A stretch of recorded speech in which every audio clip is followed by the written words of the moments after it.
Hello दोस्तों, मैं Ashok Kumar SSC 4V5 channel पर आप लोगों को स्वागत करता हूं।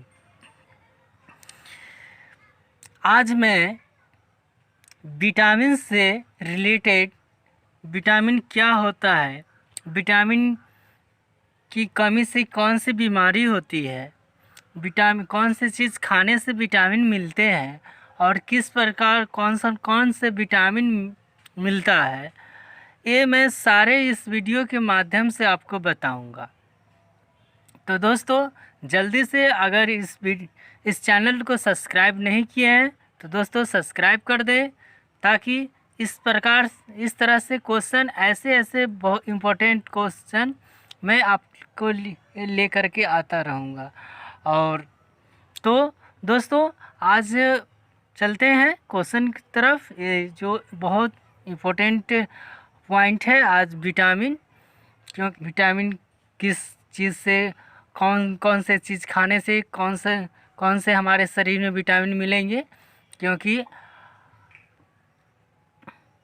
ये जो भी जितने भी विटामिन होते हैं वो बीमारी कम या ज़्यादा हो जाने से विटामिन के कारण ही बहुत सारे बीमारी हो जाते हैं और लोग बीमार पड़ जाते हैं। तो दोस्तों चलते हैं क्वेश्चन की तरफ। तो ये देख रहे हैं कि विटामिन वे कार्बनिक यौगिक जो अति अल्प मात्रा में मनुष्य एवं जंतुओं के शरीर की वृद्धि तथा विकास के लिए आवश्यक होते हैं, अतिरिक्त आहार कारक या विटामिन कहलाते हैं। दोस्तों, जो हमारे शरीर में अल्प मात्रा में मनुष्य एवं जंतुओं के शरीर में वृद्धि और विकास के बारे में हमारे शरीर के जो अति आवश्यक जो प्रभाव है, जिसके अतिरिक्त आहार जो हम लोग ग्रहण करते हैं उसी को क्या कहते हैं, विटामिन कहते हैं।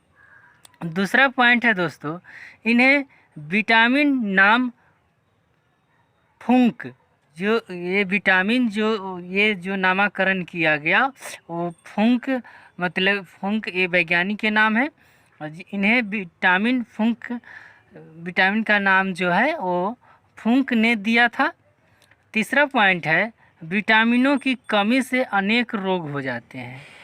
इन रोगों को एविटामिनोसिस कहते हैं। जो विटामिन की कमी से जितने भी रोग होते हैं, जितने भी बीमार पड़ जाते हैं लोग, अगर विटामिन की कमी से होता है तो उसको एविटामिनोसिस कहते हैं। अधिक मात्रा में विटामिन लेना भी हानिकारक होता है। दोस्तों, अगर ये कहा जाए कि विटामिन की कमी हो जाता है और मैं बहुत सारे विटामिन ले रहा हूँ और एक ज़रूरत से ज़्यादा लेने पर भी वो हानि करता है, तो आगे कह रहा है इस अवस्था को जब ज़रूरत से ज़्यादा अगर कोई विटामिन ले लेता है तो इस अवस्था को हाइपर विटामिनोसिस कहते हैं। इसको अगर कम है, जो विटामिन की कमी होती है तो एविटामिनोसिस कहते हैं। अगर ज़्यादा विटामिन ले लेता है कोई आदमी, ज़्यादा अपने शरीर में मात्रा अगर विटामिन की बढ़ा देता है तो हो जाता है हाइपर विटामिनोसिस कहते हैं उसको। चौथा पॉइंट है, विटामिन उपचायी क्रियाओं में सीधे भाग नहीं लेते हैं। दोस्तों, जो विटामिन है वो डायरेक्ट पचाने में भाग नहीं लेता है, किंतु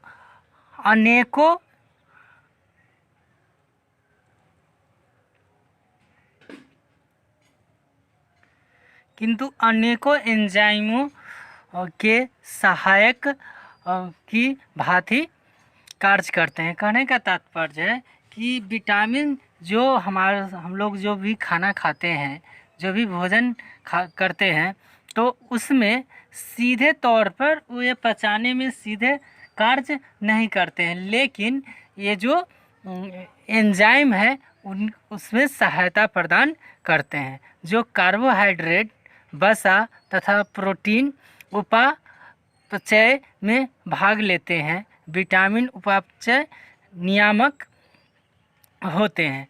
तो ये जो कहा कि विटामिन डायरेक्ट रूप से पचाने में, डायरेक्ट खा लेने से वो डायरेक्ट पचाने में वो कार्य नहीं करता है, लेकिन एंजाइम के माध्यम से हमारे ये सहायक होते हैं, जिसमें अगर जैसे कार्बोहाइड्रेट होता है और विटामिन हुआ, कार्बोहाइड्रेट है, वसा है, प्रोटीन है, जब ये सब उपाच्य जब करते हैं हमारे शरीर में, जब पचने की कार्य करते हैं, तो इसमें ये विटामिन सहायता करते हैं। आगे है विटामिनों के पूर्वगामी या प्रिक्सर को प्रोविटामिन कहते हैं। जो विटामिन के पूर्वगामी या प्रिक्सर को क्या कहते हैं? प्रोविटामिन कहते हैं। कैरोटीन विटामिन ए के तथा एगेस्ट्रॉल विटामिन डी के पूर्वगामी है। आगे कह रहा है कि ड्रमंड जो वैज्ञानिक के नाम है, ड्रमंड ने सन 1920 में विटामिन का अक्षर क्रम में नाम रखने का विचार रखा। कहने का तात्पर्य है कि ये जो ड्रमंड है, यही अक्षर क्रम में, जैसे कि ABCD जो रखा गया है नाम, vitamin A, vitamin B, vitamin C, तो ये जो नाम रखे हैं यही रखे हैं कौन? ड्रमंड ने 1920 में ये विटामिन का, ये विटामिन ए, विटामिन बी, ये सारे नाम रखा गया है अक्षर क्रम में, विचार रखा था। और विटामिनों को 2 समूहों में वर्गीकृत किया था। विटामिन को 2 भागों में वर्गीकृत कर दिया गया था। आगे देखते हैं।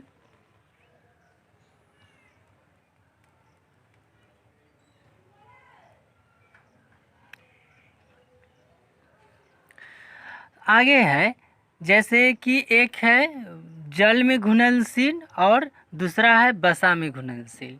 तो ये जो विटामिन को 2 भागों में बांटा गया, तो उसमें से एक कहा गया कि ये जल में घुलनशील होगा और दूसरा होगा वसा में। तो जल में घुलनशील कौन कौन है? तो बी समूह के विटामिन एवं विटामिन सी। बी समूह में जितने भी विटामिन आते हैं, जैसे B1, B2, B6, B3, B5, B7, ये सारे जितने भी विटामिन हैं ये जल में घुलनशील है और विटामिन सी जल में घुल जाता है। फिर वही वसा में, तो वसा में विटामिन ए और विटामिन डी, विटामिन के और विटामिन ई वसा में घुलनशील है। दोस्तों आगे देखते हैं कि विटामिन के स्रोत कहाँ से, क्या चीज़ खाने से विटामिन हमको मिलेगा, और विटामिन का कार्य क्या है, कि विटामिन कौन सा विटामिन खाएंगे तो कौन सा कार्य करेगा, और उसकी कमी होने से क्या होगा, उस पर क्या प्रभाव पड़ेगा हमारे शरीर पर। तो दोस्तों ये देखते हैं। आगे कह रहा है कि जिस प्रकार एक तरफ है नाम, स्रोत और कायकी का प्रभाव और कमी का प्रभाव। तो दोस्तों देखते हैं आगे।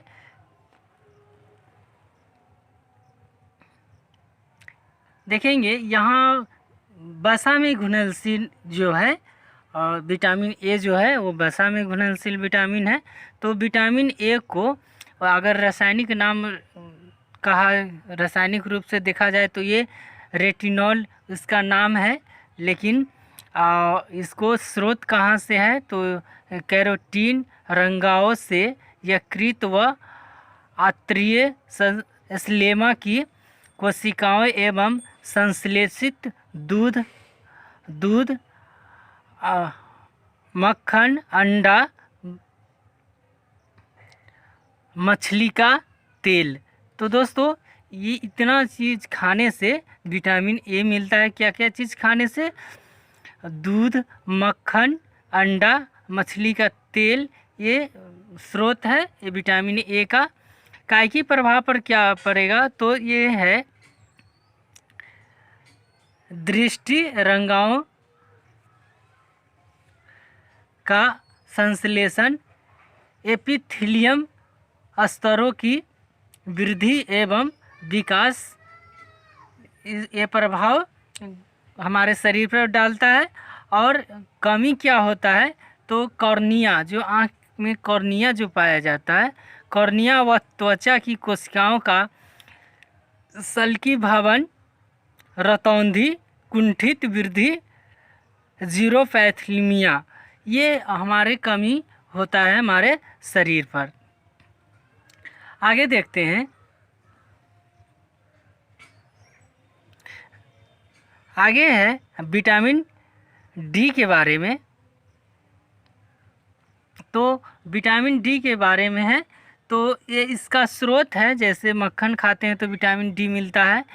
यकृत, मछली का तेल, गुर्दे, अंडे, त्वचा और ईस्ट में, सूर्य के प्रकाश में, संश्लेषण में, ये इतनी हमारे स्रोत हैं जो विटामिन डी मिलता है। और विटामिन डी के अगर रासायनिक नाम के तौर पर देखा जाए तो कैल्सीफेरॉल इसका रासायनिक नाम है। और इसका कायकी प्रभाव पर, हमारे शरीर पर क्या प्रभाव पड़ता है तो ये हमारे शरीर में कैल्शियम और फास्फोरस का उपापचय और हड्डियों और दांतों की वृद्धि। अगर विटामिन डी अगर हमारे शरीर में है तो कैल्शियम की मात्रा, फास्फोरस की मात्रा, हड्डी मजबूत होता है और दांत में वृद्धि होती है विटामिन डी लेने से। यहीं पे अगर हम देखें कि हमारे शरीर में क्या हो जाता है तो सूखा रोग हो जाता है विटामिन डी के कमी से, और ऑस्टियोमेलेसिया नामक रोग हो जाता है विटामिन डी की कमी से। चलते हैं आगे देखते हैं। तो ये विटामिन ई है तो विटामिन ये जो आपको है वसा में घुलनशील विटामिन के बारे में बता रहे हैं, इसलिए सीरियल नंबर से नहीं है। और ये विटामिन ई जो इसका रासायनिक नाम टेकोफेरॉल है,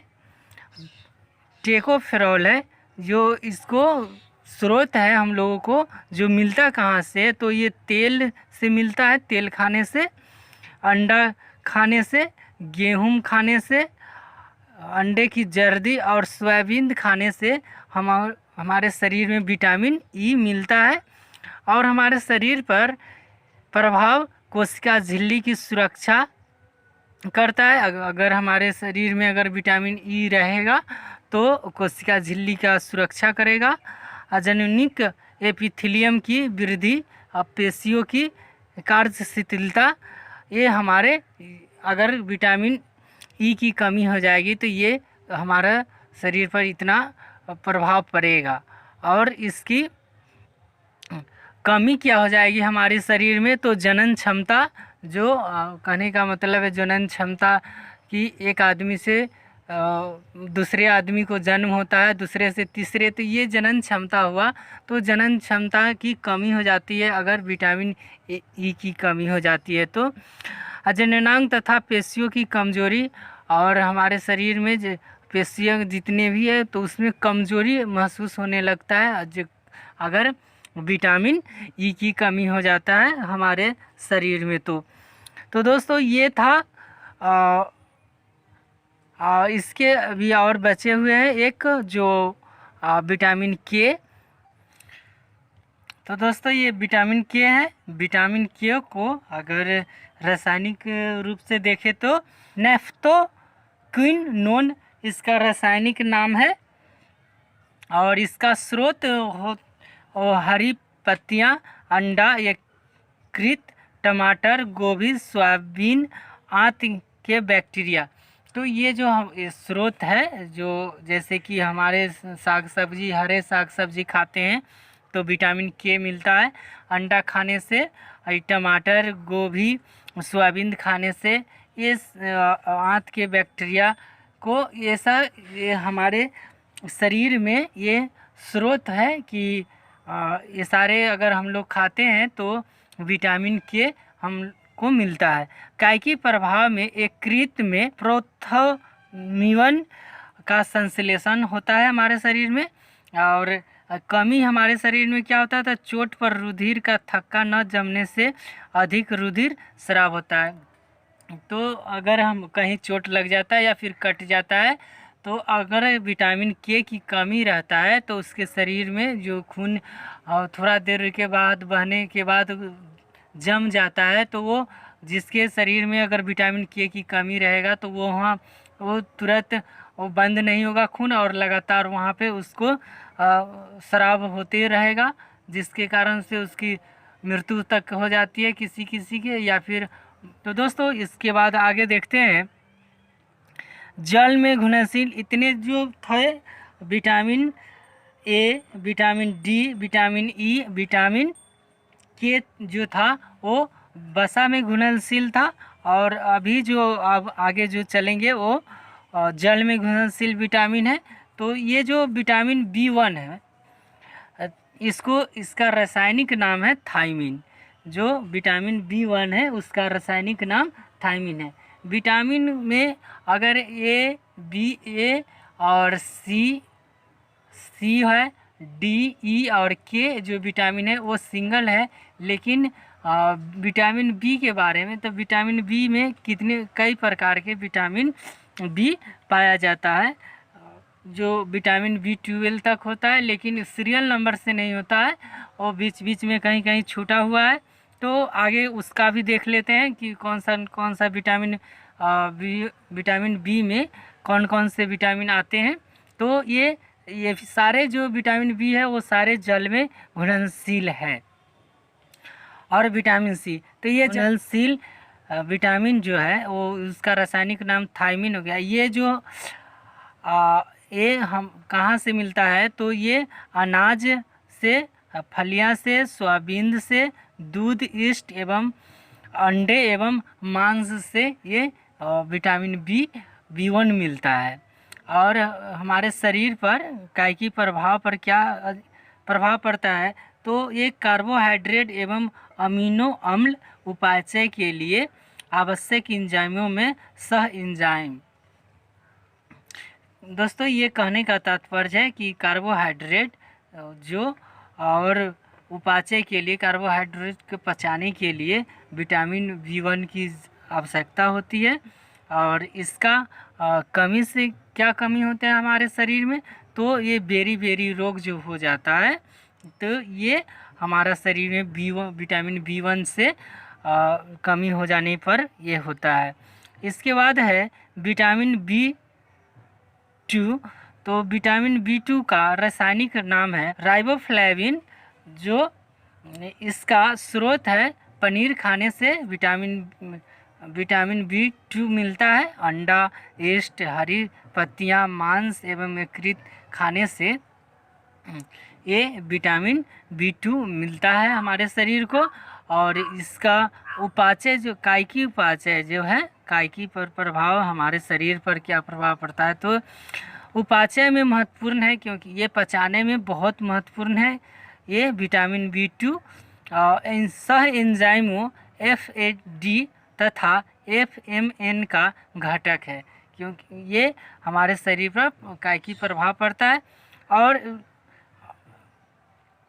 कमी का प्रभाव क्या होता है, तो किलोसिस नामक रोग हो जाता है।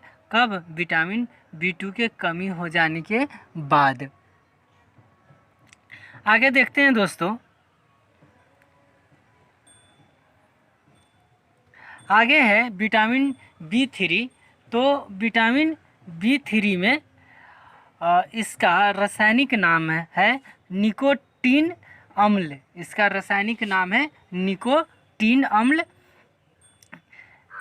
इसका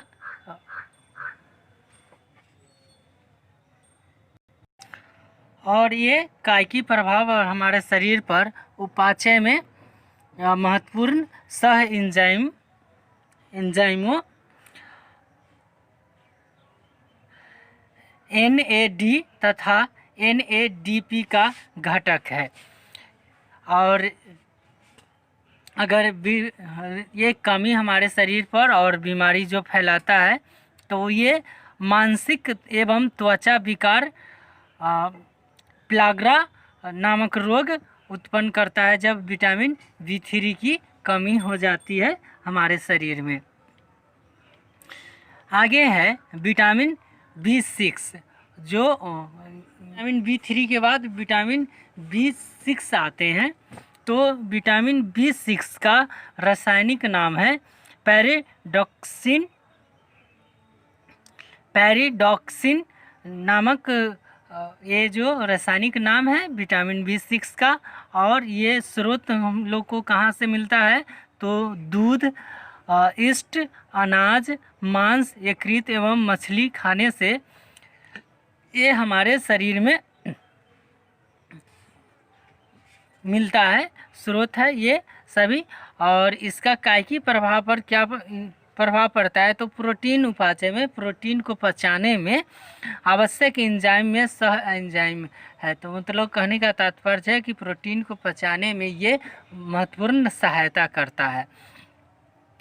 और अगर इसकी कमी हो जाती है तो रुधिर क्षीणता, चर्म रोग एवं पेशीय ऐंठन। कहने का तात्पर्य है दोस्तों कि रुधिर मतलब कि खून की कमी हो जाती है, चर्म रोग और हमारे शरीर में स्किन प्रॉब्लम हो जाते हैं, और पेशीय ऐंठन हो जाता है और हाथ पैर ऐंठने लगता है। तो ये विटामिन B6 के कारण ही होता है। अगर विटामिन B6 के कमी हो जाते हैं तो ये सब रोग होता है।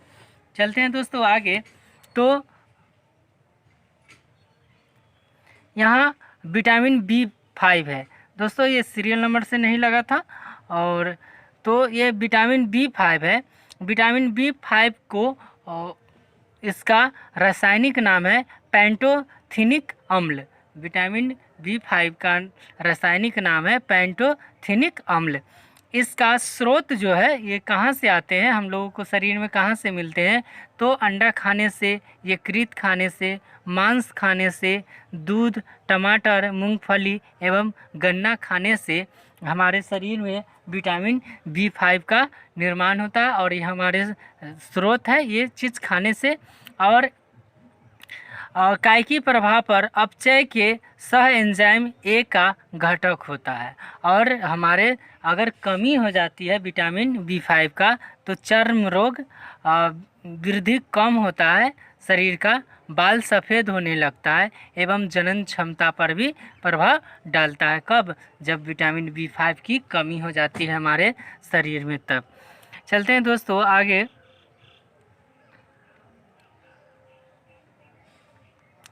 तो विटामिन B7 या H इसको कहा जाता है, विटामिन B7 या H। इसका रासायनिक नाम बायोटीन है। इसका रासायनिक नाम बायोटीन है। ये कहाँ से आते हैं हम लोगों को शरीर में, कहाँ से इसका मिलता है? क्या चीज़ खाने से?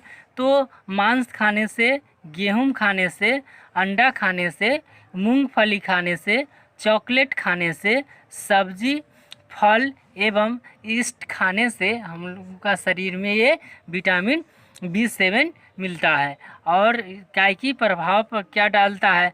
तो वसीय एवं अमीनो अम्ल सहित कई अन्य पदार्थों का संश्लेषण होता है।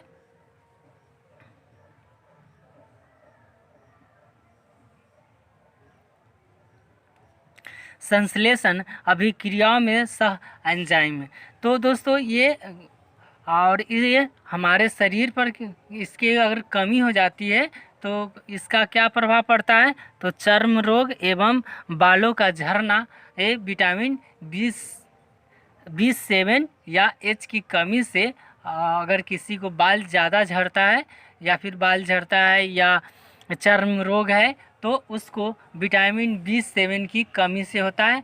तो अगर कमी है, अगर इस प्रकार से अगर बाल झड़ रहा है तो उसको मांस, गेहूँ, अंडा, मूंगफली, चॉकलेट, सब्जी, फल एवं ईस्ट खाने से उसको उस पर प्रभाव पड़ेंगे और उसकी बाल झड़ना रुक सकता है। तो दोस्तों इसका और आगे देखते हैं।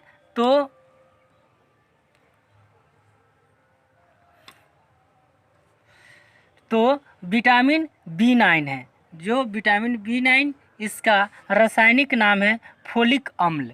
इसका रासायनिक नाम है फोलिक अम्ल। ये कहाँ से मिलता है? तो दोस्तों इसका हरी पत्तियाँ, ईस्ट, यकृत, सोयाबीन, गुर्दे, फलियाँ एवं आंत के जीवाणु।